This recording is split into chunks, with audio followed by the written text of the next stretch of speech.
Affidavits concerning William and Henry Sherman and Allen Wilkinson. Pottawatomie, Franklin County, Kansas Territory, June 12, 1856. I came to this place 2 years ago next December, and made it my home the first winter with William Sherman and Henry Sherman. They were men of intemperate habits, and when under the influence of liquor, boisterous and quarrelsome, particularly William. Last summer, William's drinking and viciousness greatly increased.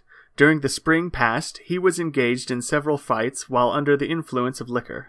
Allen Wilkinson lived when I came here, a few rods from the Shermans. I was well acquainted with him till his death. During the winter that I lived at Sherman's, Wilkinson and a man named Moores were present, and in the course of a conversation between them, Wilkinson said, referring to some reported statements of Moores, "If you have said so, I'll be damned if I don't rip you." At a settlers' meeting in Sherman's house last summer, Wilkinson drew his pocket-knife, evidently intending to use it in a trifling quarrel. Mrs. Harris, who was keeping house for the Shermans last May when William was killed, told me and my family, the next day, that she did not know of any of the men concerned in the murder, and had no suspicion of any particular person or persons. And the next day, after the murder of Allen Wilkinson, I heard Miss Wilkinson, his widow, say that she did not know any of the men concerned in the affair. Signed, John T. Grant.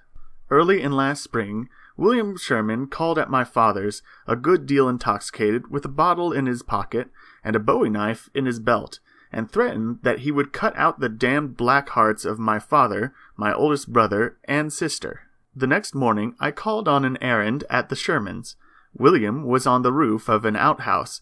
He called to me, swinging his bowie knife and threatening to cut my damned throat before I got out of the yard. Henry came up to me and declared he would whip my father, brother, and sister like hell. William Grant, Mr. Doyle, Mr. McKinn, and Henry Sherman, 3 or 4 days before Mr. Doyle and his sons were killed in May last, came to my father's about noon. They called themselves a committee, and they told him if he did not leave that day before sundown, they would burn his house. They called him hard names. Doyle said they would burn the house as sure as he had an axe in his hand, which he did. Sherman said he wasn't a law-abiding man to give lead away to kill people with. Signed, Francis Moores. Brown's Station, June 14, 1856. The next Monday after the murders at Pottawatomie, late in the afternoon, 8 men came to my house, and we invited them to take supper with us. After supper, they went down to John Brown Jr.'s and stayed there till Wednesday morning, and in the course of that day, we found they had gone to Brown's Station. I have been told, though I am not certain of its correctness, that 7 more were added to the company while in our vicinity.